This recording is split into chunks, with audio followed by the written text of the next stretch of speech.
are we in Florida, and where do you think at this point, where do we stand as far as other states, the nation, and where do you think that we need to start moving towards? And Jake, I'll start with you and allow you allow you to begin, and we'll just go from left to right. Florida is a different state than the other 49, and I think we've got an environment that is considerably more sensitive than any others, and so we can't afford to be in the middle of the pack when it comes to environmental protection. We have to be at the cutting edge and doing things and setting the standards for the rest of the country. And so we can't be content with being average or even good. We have to be the very best. I wanted to identify at least 3 things that I said tonight that I wanted to bring to your attention about our challenges for the future. And believe it or not, I believe that our first challenge in this state is education. Because I don't care what you do in this state, if we don't educate the youth of this state, we're in trouble. Whether it's environment or any other thing, if they want to get ahead, if you want to bridge the socio-economic gap, we've got to educate the youth in this country, and we aren't doing a very good job of it, quite frankly, as far as I'm concerned. We still rank 49th or so. I know when Governor Graham was elected, if I remember correctly, we were right around 48, and you took us up to around 40th, or we got into the 30s, but now we're right back where we started. And folks, there's just, and unfortunately, the part that I have difficulty with is I don't know what the solution is, because I don't think it's in the system. I think the problem's with the parents, and I don't know how we fix the parents, because education starts at home, and until we get kids at home and get off to the right foot and support what our teachers are doing in the schools, we're never going to get fixed. But I think that by far is the most serious problem we face, whether you want to talk about environmental issues or any other issues that this state faces. That by far is our number 1 issue. Number 2, I never thought I'd say this in the state of Florida, but we've got some serious water supply issues that we've got to deal with. And I'll be short and brief. I mean, who would believe that you don't have an adequate water supply in Orlando to see you for the next 20 years? I mean, it's hard to believe, but that's the facts. I mean, one of my favorite questions is, how many in this room understand that 90% of the water we get in this state comes from underground rivers in Georgia? If you believe that, raise your hand. You're all wrong. Right. You're all wrong. We get our water in this state from one place, the rainfall that falls on the land. And what we do with that 52 inches of water tells you what we're going to do with our rivers, our lakes, and the water we drink. There's no magical source of water. And this is elementary, very elementary. And we've got to start teaching these very elementary principles to kids when they're in by grade 6, and understand these things. You can't teach us old dogs new tricks. We've got to make these things second nature to the kids and make them understand that water is a blessing in this state, and we've got to start from day 1 when they arrive at the schoolhouse. And that's the only way we're going to really understand what we've got. The last item that's of serious concern to me is that I am a product of the water management district system that we have in the state of Florida, which I think is one of the finest governmental institutions we have. Day in and day out, I think they make the best decisions of any collegial body I've ever been around. Nat Reed, I know, man, I lost track. Was it 12 or 14 years? 14 years. 14 years this man served on the South Florida Water Management District. He gets paid $0 a year. The districts have done such a good job that every time we turn around, we give them a new responsibility, and we're killing them. In my view, we're killing the goose that's laid the golden egg for us, and we put water management districts, and I think the perfect example being the South Florida Water Management District, in an absolute conflict of interest. On one hand, we tell them to provide water to the people of South Florida. We tell them to provide flood control. And then on the other hand, we tell them to regulate the water withdrawals so they don't adversely impact wetlands. They've got an inherent conflict of interest. They've either got to be the regulator or the provider, and they can't be both. And you've given them a mission impossible, and we don't get the kind of dialogue going on down there. And we need to take, in my view, if I were king of Florida, we need to take the restoration efforts, we need to take the water supply efforts, we need to take the land preservation programs, the restoration of the Everglades, and have that headed by one body and another body comparable to that governing board head up the regulatory programs so that we can have those issues effectively debated in the public so that we are making the right decisions. Now we aren't having that debate take place. It's only taking place in the brains of some of the board members down there. And that's not the right place for those debates to occur. They need to be taking place in a public forum. And that issue that we have in South Florida is going to exist with every water management district that we have in the state of Florida. And so we might as well get ahead of the curve and fix the problem before it gets any worse. Those are my three things, and with that, I'll let my other two colleagues jump in. How did I get into this? Well, I was appointed by Governor Kirk, and then stayed on with Governor Askew, and then was appointed by President Nixon. I had the best job in Washington, the single best job there is, the Assistant Secretary for Fish, Wildlife, and National Park. That gives you all of the National Wildlife Refuge System. It gives you all the fishes that are federalized, which is salmon, basically, steelhead. It gives you the Indian hatcheries, the federal hatcheries. It gives you the National Park System, which is the diamond, the gem of America. Perhaps the greatest gift that America gave the entire world is the National Park System, the idea of a national park. Curiously, then Governor Graham gave me an enormous boost, and he may have forgotten it, but I remember it. He called me late one evening after my return. I had sort of sworn off politics because President Carter asked me to stay on, and I told him I really wanted to get back to Florida. My children were young, and I wanted to raise my children in Florida rather than in Washington. But I did work with Secretary Andrus, President Carter's Secretary of Interior, hard for 4 years, and I really enjoyed him. Cecil was an extraordinary fellow, and our office had put together the last great withdrawal of federal lands to ever be made, the Alaska withdrawal. And President Carter asked me to stay on a non-paid position, obviously. All my life has been non-paid. My wife points that out to me frequently. He called me about 10 o'clock at night. I learned long ago, my father always said, if the president or the governor calls you, get out of bed and stand at attention. So I got out of bed and stood up and said, Governor, he said, Nathaniel, this will cause some confusion, but I would like to appoint you to the South Florida Water Management District. I said, Governor, it will cause an enormous amount of confusion. As a registered Republican, you will receive some very strict criticism, I'm sure stern criticism from members of your party and from, heck, I may not even be confirmed. He said, you'll be confirmed. I said, okay. Nothing would please me more. I found out several years later that he was anticipating that a certain member of the Democratic State Committee was going to resign instantly if I was appointed, and he wanted that resignation more than anything in the whole world. He denies it, but it's true. Anyway, that started me on too many years on the Water Management District. I saw the best of it, and I mean the best of it. Bill Sadowski as chairman, Nancy Rowan as chairman, and I've seen the worst of it in the last 8 years. I've seen the big sugar companies grab a hold of that board which controls the water from Orlando to the Keys. I have never seen such politicization of a water management district as we've had in the last 8 years. And it is the #1 target that we've asked Governor Christ to take on. He gets 3 appointments this year, 3 appointments next year. He gets control of the board 1 year from today. It will be one of his great tests.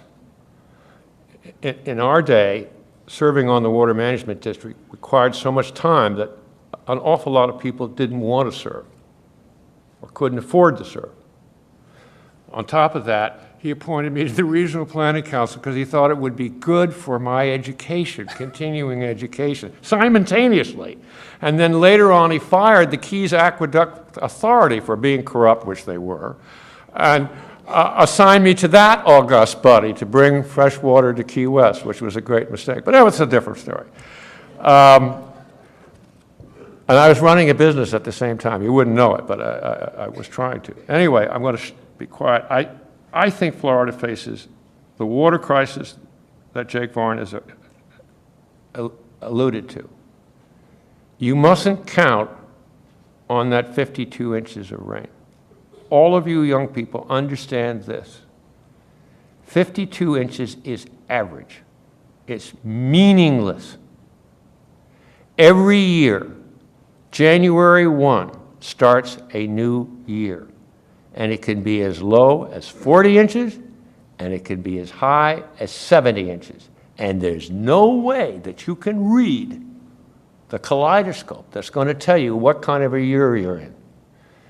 Last December, the best experts in the United States government in climatology, watching an El Nino off the southwest coast of South America, the south coast of South America, west coast of South America, going into Mexico, declared that this was going to be one of the wettest winters in Florida's history. The El Nino broke up 3 weeks later. East Africa was in a drought, the likes of which you wouldn't believe. In October, it hadn't rained for 90 days. An El Nino developed in the Indian Ocean.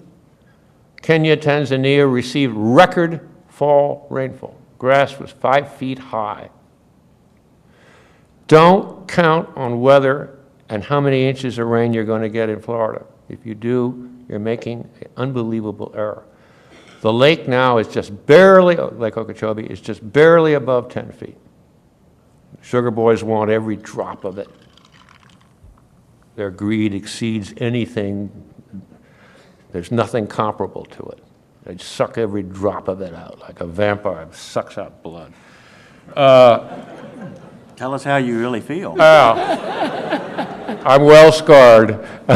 One of the great things about being 74, independently off, not seeking any other governmental responsibility, as I can look you all, pacemaker, look you all squarely in the eye and tell you exactly what I think. Where I used to write private memorandums, I now can look you all, especially you young people, in the eye and say, I'm enormously privileged. I'm the most privileged Floridian you've ever laid eyes on. And I intend, whatever time I have left, to be able to speak out on the issues as strongly, I hope as wisely, and I hope above all, scientifically, soundly, on the issues of air, water, land use that fascinate me, and I will carry them to my grave.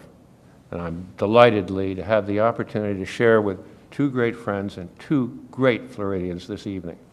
In preparation for this, on the question of the future of Florida's environment, I asked a number of people. I tried to ask both Nat and Jake, but they wouldn't return my telephone call and they turned off their cell phones. But I reached some other people. And I said, what do you think are the environmental issues that are going to emerge in Florida in the next 30 years? And to test that, roll the clock back 30 years to 1977 and ask the question, what are the issues that emerged during the last 30 years? And you know what the answer was from all that I asked? Zero. There are likely to be no new environmental issues facing Florida in the next 30 years, as there have not been any new environmental issues that have emerged in the last 30 years. And the reason is our issues are so fundamental and so ingrained in our state that they have been and are likely to be the dominant issues well beyond 30 years. Yes, these issues may be a difference in nuance and they may be difference in intensity, but they are basically the same three issues that we've been contending with. The most fundamental of those three is growth. Florida is a small sandbar that sticks out into the Atlantic Ocean and the Gulf of Mexico. When I was born, November of 1936, there were approximately 1 million people who lived on that sandbar. When my newest grandson was born 3 years ago, we were at 17 million people on the sandbar, and today we're at 18 million people living on the same piece of geography. That growth on a fragile platform has created enormous issues, from coastal protection to urban sprawl to providing affordable housing to the people who live in our state. The second issue, which has been spoken of by both of my predecessors, is the issue of water. Florida fundamentally is a state dominated by water, the water that surrounds us on the coast and the water that we live on and that we survive on the land.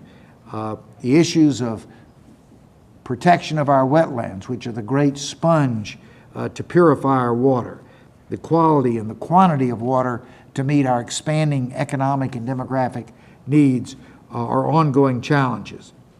And third is the issue of energy. This is an issue which is somewhat morphed over the last 30 years. We used to think of energy as a question of cost and accessibility.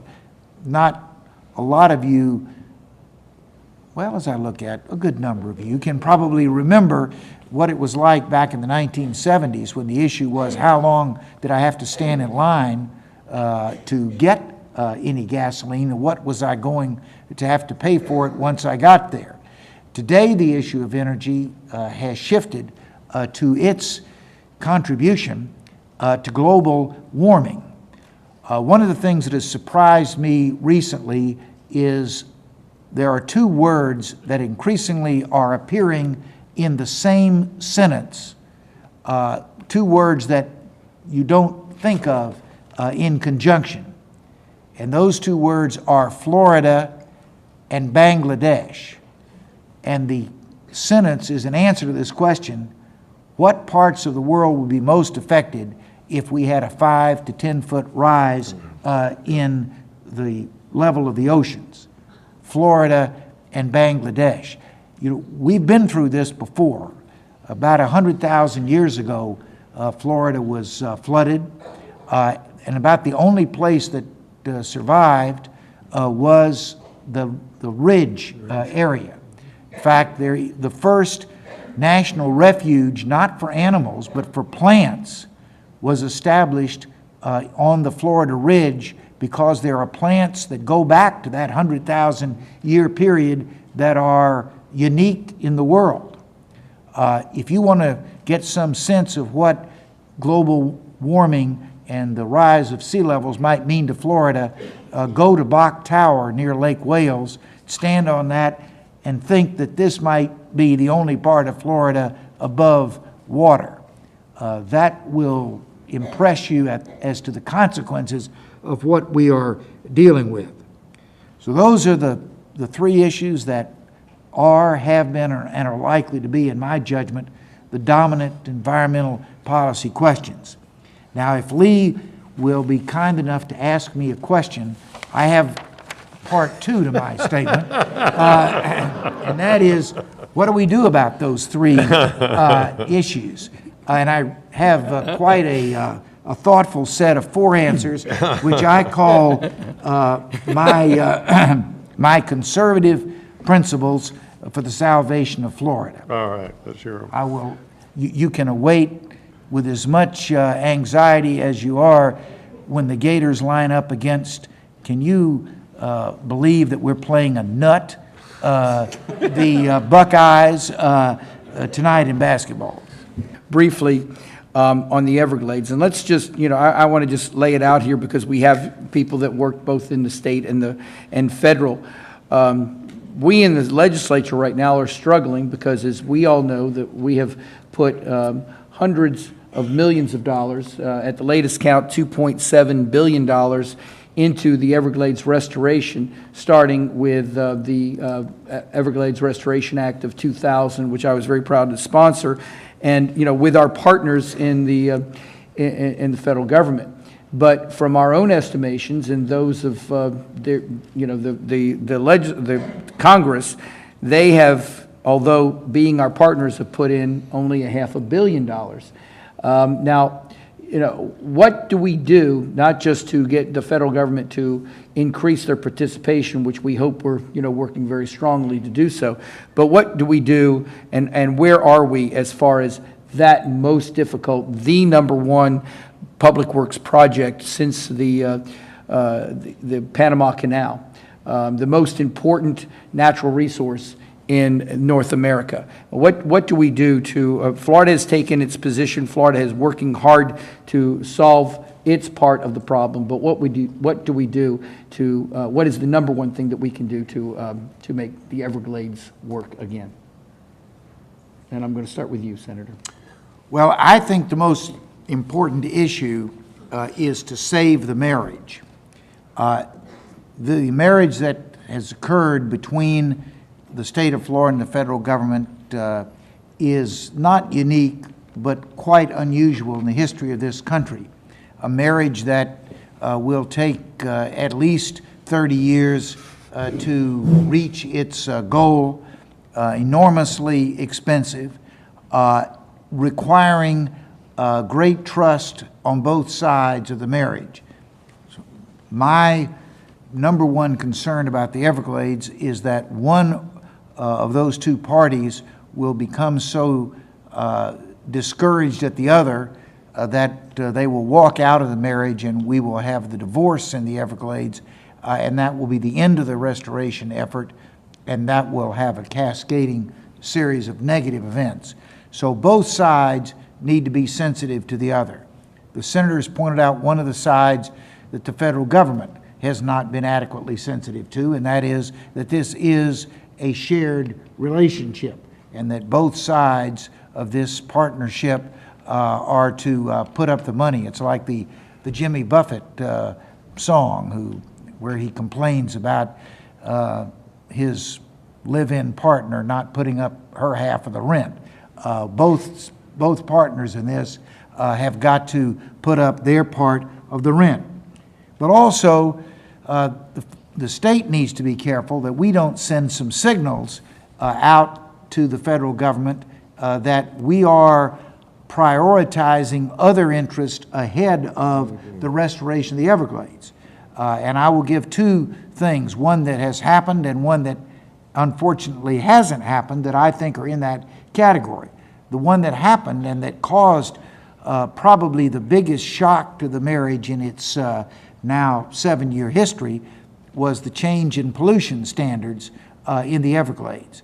That came as a shock, one, because there wasn't any pre-notification that this was coming, and two, on its face, it appeared to represent a retreat by Florida from its commitments.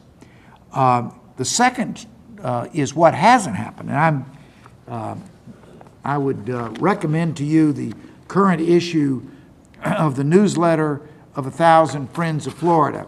The first and obviously most important part of the publication is the back page with a picture of Nat Reed as he was graduating from junior high school.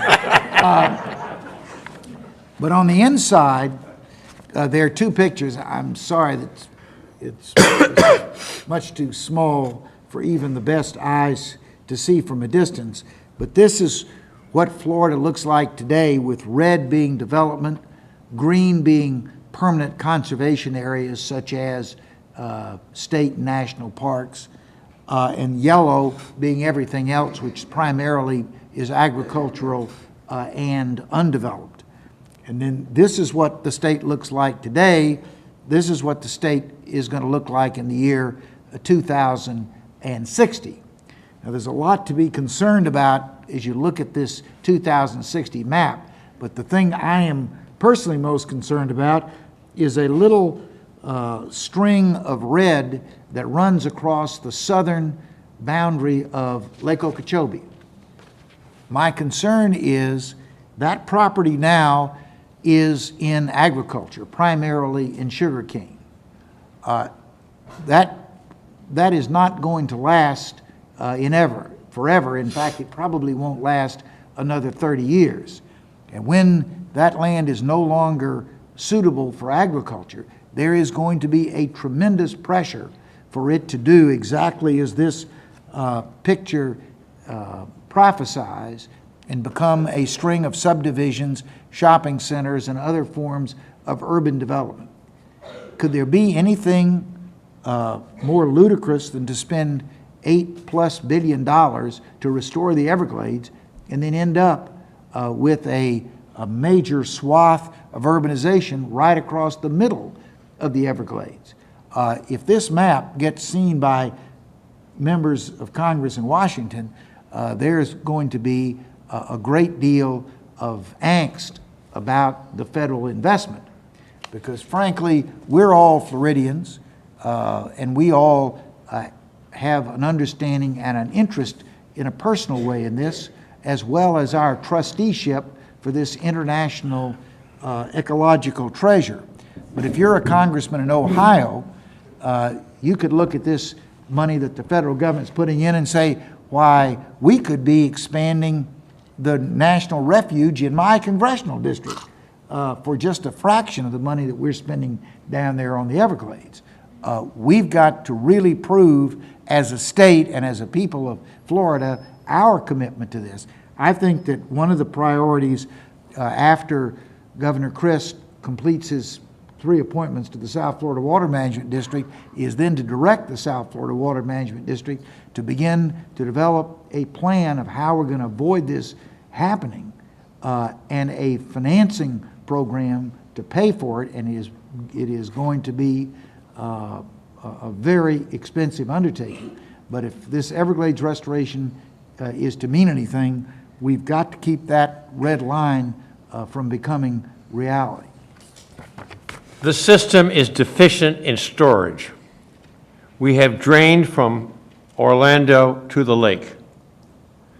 We have got to pay to acquire in fee or in easements. I really love the idea of working easements with the great cattle ranches in the Okeechobee Basin. The majority of those ranching families earn less than 3% on their investment, but they love the life. They love being cowboys. They love their animals. They love their deer. They love their quail. They love their turkeys. But they're going to be bought out, and the land is going to be developed badly, and we're going to lose 2 things. We're going to lose clean water, and we're going to lose the ability to store water. We have to store more water in the Okeechobee Basin, which has been overdrained for a long time. Number 2, we have got to control the pollution entering Lake Okeechobee. It is a national disgrace. It is the most polluted lake probably in the United States. It is blue-green tonight despite the fact that it's at 10.2. When it gets to 16, 17 feet, it becomes noxious. Where is it coming from? It's mostly phosphorus. It's coming from the cattle. It's coming from the excrement from the cattle. It's coming from the fertilizer that fertilizes the vast acreage of grass. It comes from dairies that have been. We have promised ourselves that we were going to enforce strict rules and regulations against the dairies, the 30-some-odd dairies. I visited every single one of them. They're all polluting. They're adding tons of phosphorus to the lake every year. South, the senator's got it right. If we don't prevent exploitation of the EAA, the Everglades Agricultural Area, it's all over. If we don't create a flowway connecting the lake to the Everglades, we'll never restore the Everglades. Downstream, there's a fascinating struggle going on right now. It's called the Modified Water Delivery Plan. It's underway. The federal government's paying the vast majority of it. The state has bought the land. It's just taking time to dig the bloody ditch. But at the end of the system, there's a bottleneck called the C111 Basin. And there is some of the most fantastic politics going on that you've ever laid eyes on behind closed doors at the Water Management District. It's a scandal in the making. The difference is that Governor Crist is not going to put up with it. I'm going to tell you that right now. He's not going to put up with it. And, but those are the areas which the legislature and the federal government have got to address or we aren't going to pull this off. It's going to be a tight thing no matter what, a near thing, as Wellington said. It can be done. But I look you all squarely in the eye and tell you that the federal government can't go to war in Iraq, Afghanistan, and print money, continue to print money that's not supported by taxes. The federal government is running dry. And the Everglades restoration and the restoration of the Sacramento River, the Great Lakes, the Columbia River, all of them are on hold. And they'll remain on hold until this country recognizes that if it wants to be the dominant invasive power of the world, then he's got to pay for it. Can't keep running the printing press. Jake? It's kind of ironic that, you know, the federal government and the state of Florida screwed it up, and now we're trying to unscrew it, and it's a lot more expensive to unscrew it than it was to screw it up. And I honestly don't know what the answer is. I know that these things, you solve these problems with getting the right people on the job, and I worry who the right people are. I think, as I said earlier, I think the Water Management District is serving too many masters down there, and they need to get someone that's in charge of restoration of the Everglades. I personally am very confused by it all. What is the Everglades restoration really about? Because I don't think the people that are spending that money, that you can get everybody to agree on what the real priorities are. Because most of the people will tell you it's nothing more than a water supply project for Southeast Florida wrapped in a restoration project, because they couldn't sell a water supply project for Southeast Florida and get the federal government to pay for it. Now, I have concerns. I really question if they're really going to be able to restore the Everglades. I agree with Nat that our problem in Florida, wherever you are, is water storage. We don't have enough places to put it and to store it to when we need it. And we've raped and pillaged South Florida with all the drainage canals and all down there, that you can't store water down there anymore, and so we're trying to replace what we've screwed up down there. The other part that I get a little bit sarcastic about, quite frankly, is that South Florida is so low anyway. Why should people living there in the first place? I mean, if think about it, the big hurricane comes, it's wiped out anyway, and what are we going to do? We're going to rebuild it. I mean, it's as stupid as rebuilding New Orleans. I mean, who in the right mind would build in a bowl below sea level, get it wiped out by a hurricane, and what are we going to spend $10 billion there to put it back again so it can flood out again? That doesn't, I mean, we don't, you know, I always thought that if you got burned once, you knew not to get burned twice, but we seem to be kind of slow in this country about what we should and shouldn't do. We don't seem to learn from history very well. We keep repeating the mistakes. I mean, this whole issue of insurance, why would we have an insurance problem if people weren't building in the coastal zone where they shouldn't be building in the first place?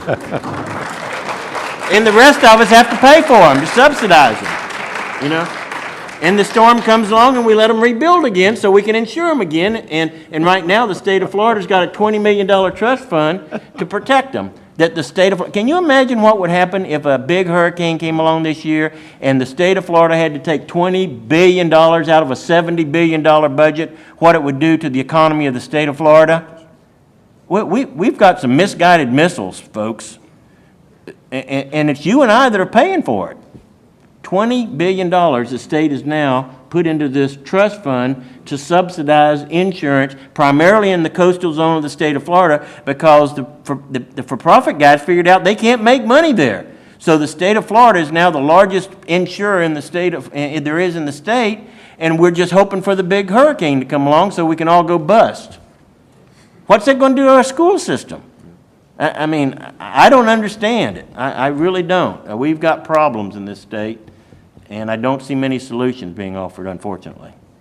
Well, I don't want to be the one that's sitting in the legislature right now, but I do want to say that $20 billion is to cover the potential costs that would happen, and the fact of the matter is that we have a $6 billion surplus right now, which, you know, for the first time. But I agree with Jake as far as the fact that the latest insurance bill was not something that is the end all. It's just a stopgap at the very best. The one thing that I do want to tell everybody is that part of that bill, though, two of the best things was the continuing of the strengthening of the building codes of Florida, which we do have the strongest building codes in the United States.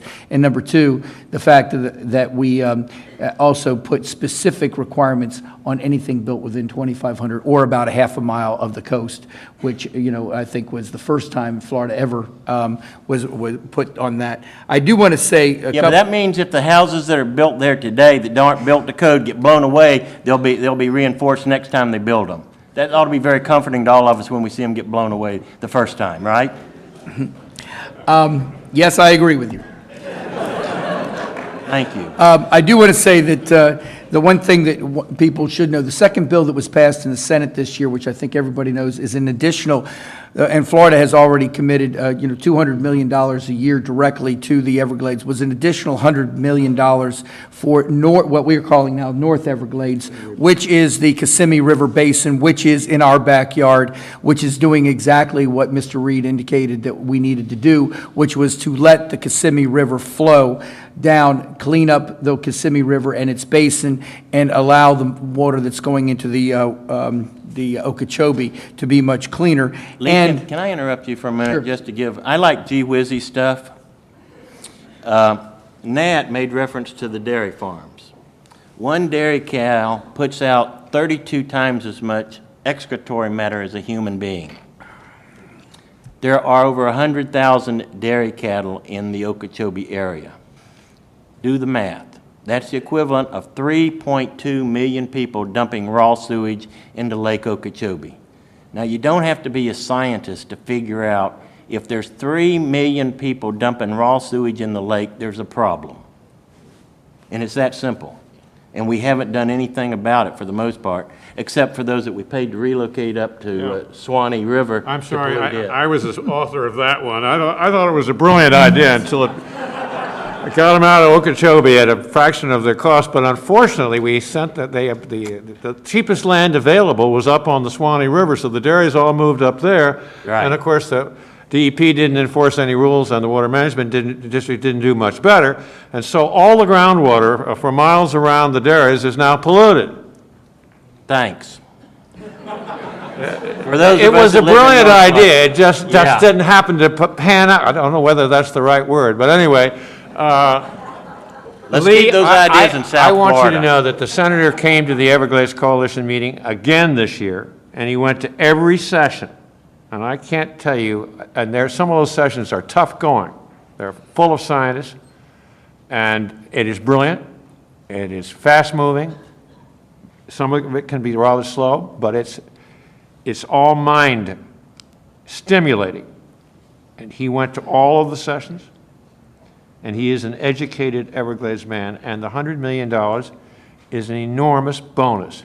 Now, the immediate question is, how is the demoralized staff at the Water Management District going to spend it? Now, you would think, having declared storage in the Kissimmee Basin, the Okeechobee Basin, as to be one of the priorities for the last 10 years, that somebody would raise their hand and say, I think Plan B, C, D, E, F is the right plan. Instead of that, the senior officials of the Water Management District said, Senator, we are overwhelmingly pleased to get $100 million from the state. We'll study how to spend it. You know, the Battle of Britain would have been lost with a response like that. I think that that the governor indicated the three issues that I would concur with him that are the most important long-term visionary concerns, problems, and opportunities that Florida has. Jake is absolutely correct that education is, will, and should be our #1 priority. But when it comes to long-term Florida's future, when it comes to quality of life, growth and the concerns of growth, water and the resources of water, and certainly energy is, I think, the long-term both problem as well as opportunity in Florida. Now, last year, the legislature, as you know, took a bold step forward with Senate Bill 888 in the energy policy. This year, we have other things. We're talking about solar, hydrogen, diesel, putting the fleet of the state of Florida at 50%, that will use alternative fuels, using green buildings for all of government buildings, and moving forward on a number of different issues in Florida to make us as much energy independent as we can. But since the governor brought up the fact of the 3 opportunities, and he's got solutions, and I want to hear them, and I'm sure everybody else does. So let's start with that. Let's talk about those 3, the solutions of the problems and the opportunities of Florida's future. Well, I would prefer to use the word principles rather than solutions. 4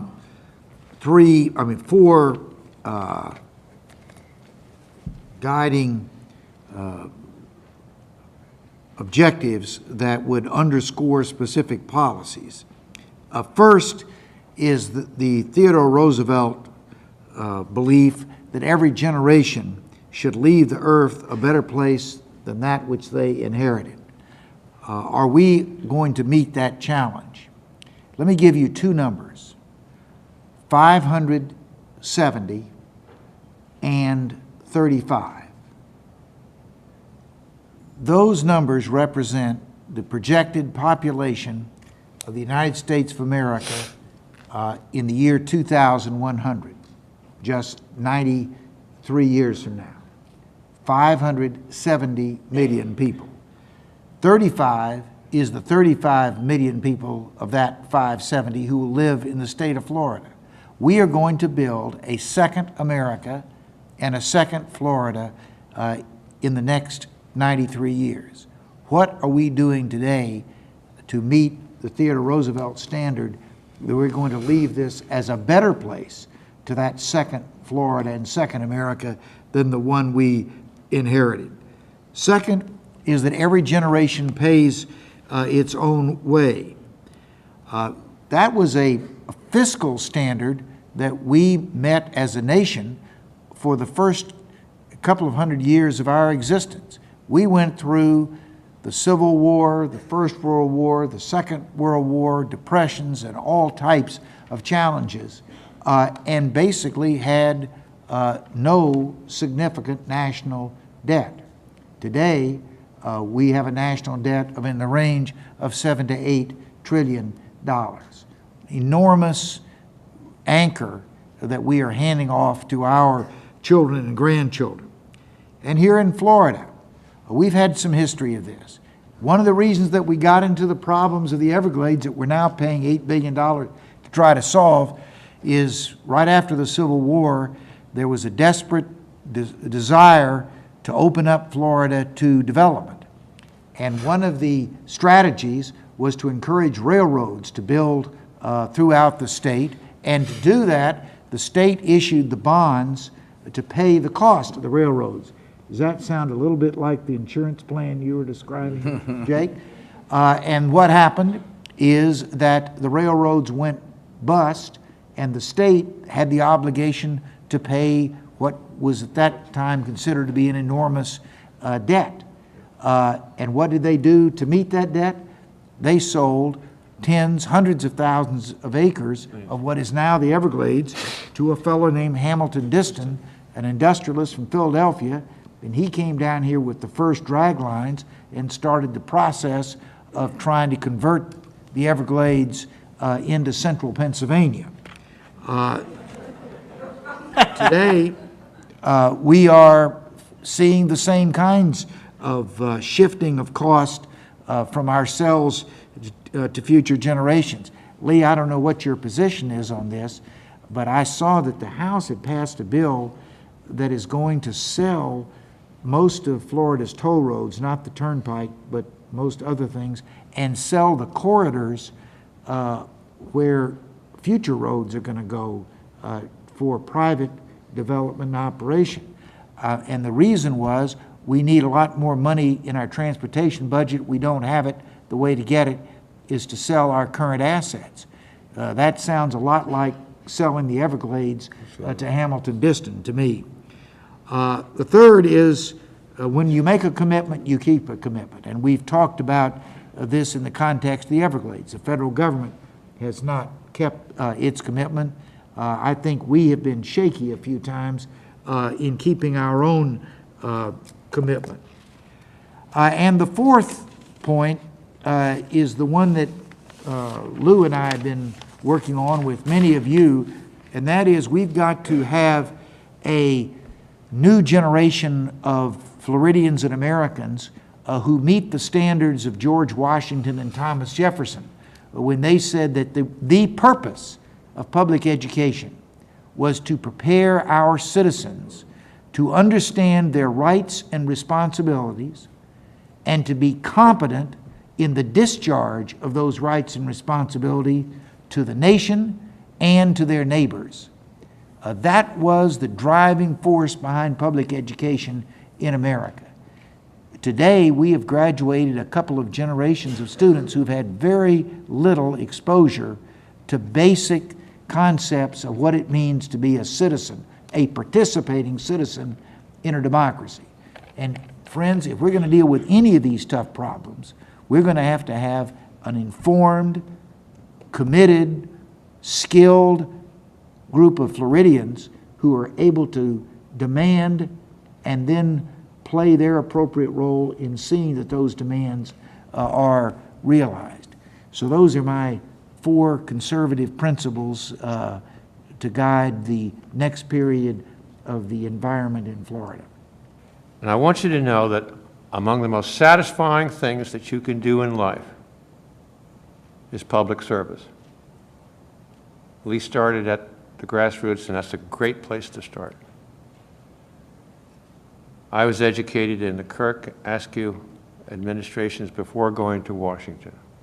I was astonished by the number of Nixon appointees who had never served in local government. I'd been a city commissioner. That was not tough for a Reed to get elected on Jupiter Island, I must admit. Entre nous. My mother would have killed a dissenting vote, I think, a voter. I just can't impress upon you how rounded your lives will be if you combine business, science, medicine with public service. When you get to be 74 and look back, those are the highlights. And I served 5 years in the military intelligence service as well before I came back in Europe, North Africa, and the Middle East. And those were fundamentally important years because of discipline, of learning to do things that you didn't want to do and you thought were stupid. But I'm telling you, I want you to go out of here with a firm conviction that it's worth it. It's worth fighting for this country by assisting in every way, at every level, our country to govern itself better. That's my charge to you all.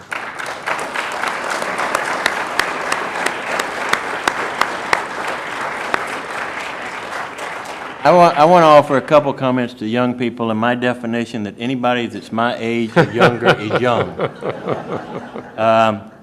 A lot of the folks in my generation have made a lot of mistakes and screw-ups, but I want to be the chorus to what you're hearing here to the young folks.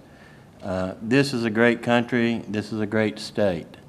And all of us have an obligation to make it better. It's easy to sit and complain about it, but if you haven't put your 2 cents worth and been willing to sacrifice and serve this state in some way, whether it's at local government, water management district, legislature, whatever, do it.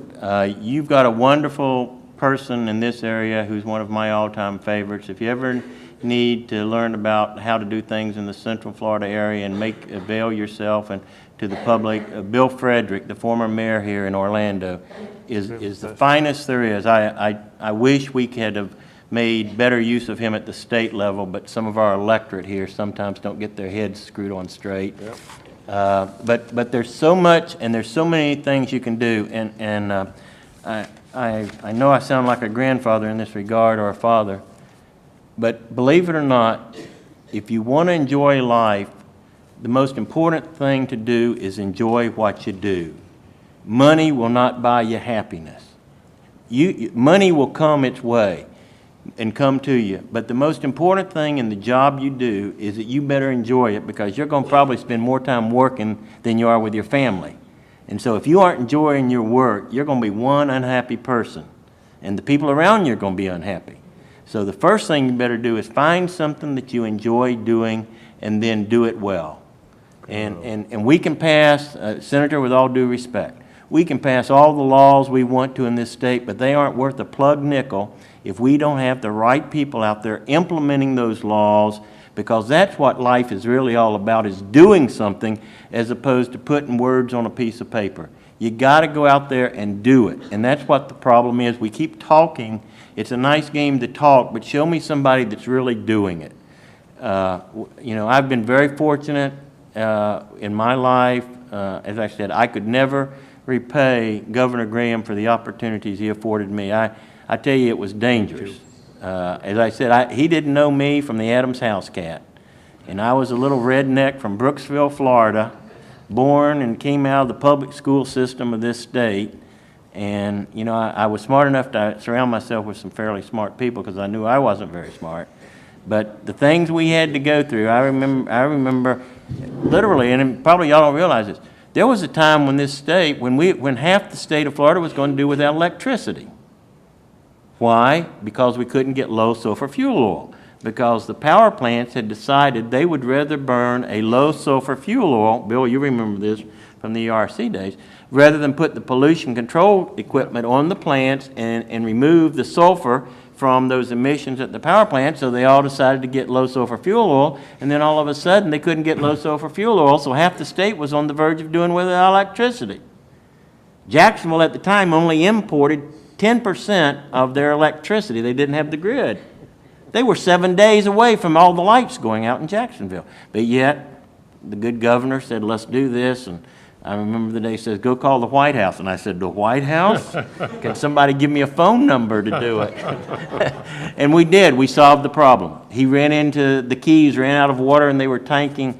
They had the milk trucks. The governor enlisted to haul water to the Keys. There was just an amazing number of problems. But that's what life is all about, is solving those problems and getting it done and getting people to unite and understand why they're working on it. And at least I can say this very, very candidly. This new governor we have has done one hell of a job with his appointments. We've got some of the best appointments that I've seen in a long time with who he's putting in place in Tallahassee. And Lord, we hope he does so with the water management districts. But he's off to an excellent start, because it's the people that solve the problems. It's people, getting the right people in the right places.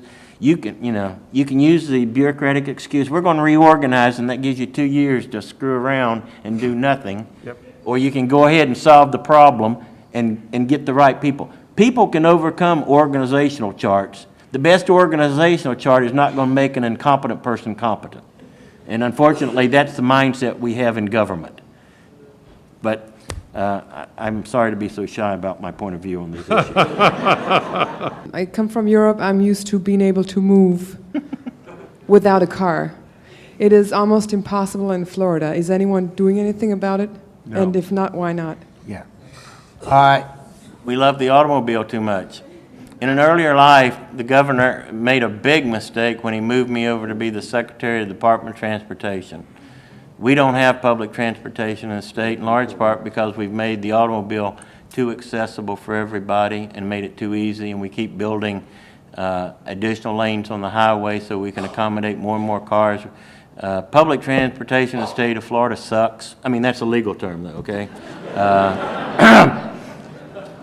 Public transportation, you get about 1/3 of it out of the fare box. It has to be subsidized. We've never seen fit to do it in this state. And everything we do is exactly counter to getting people to utilize public transportation. We've just got a love affair with the automobile. We've got now, I think, more cars than we have people in houses. Think about it. I mean, when I was a kid, you were lucky if you had one car. Nowadays, every household, for everybody over 16, you've got a car. And we aren't even coming close to coming to grips with it. And you want to talk about something that's directly attributable to the energy crisis. You know, what guzzles more and what puts more CO out there than the automobile? I think one of the things that all societies have difficulty doing, and that's particularly true with a society that is as mobile as the one we have in Florida, where our history is that many people came here because they wanted to escape, and they saw this as a place that they could wash themselves from previous problems, financial, marriages, health, etc. If taxes, yes. If you have that kind of if that's the kind of attitude, then it's difficult to get people to think about doing something that is not going to show a result for 10 or 20 or 30 or more years. That's why you young people are so important, because I hope that many of you have made the decision that this is your home, that this is where you are going to set down your personal marker for life. And therefore, you will have a different attitude towards this state. You will view it from a different perspective. If we had started 20 years ago with a high-speed rail system in Florida, I wouldn't have flown on a Southwest airline from Fort Lauderdale to Orlando, enormously inefficient way to get here. But we didn't, and so we're still 20 years away from having some serious alternatives to the automobile. I call upon you to be not only citizens of our state, but also to be visionaries as to what this state can be, and beyond that, to be committed citizens to make those visions reality. One thing that I just wanted to leave with you, and I said this the other day, and I think it holds true. And in the early 60s, when President Kennedy said that in 10 years, America is going to land a man on the moon, we did it. I think the most important thing that the next president can say, and America loves lofty goals, is that in 10 years, we are going to be energy independent. And that in itself will take care of a great deal of the problems that we heard today, whether it be the automobile, whether it be the efficiency, whether it be ozone, whether it be climate control, whether it be greenhouse gases, all of it. The next president should say, we're going to be oil independent. We are going to be energy independent in this country in the next 10 years. Thank you very much, and thank you, the distinguished panel. What a pleasure.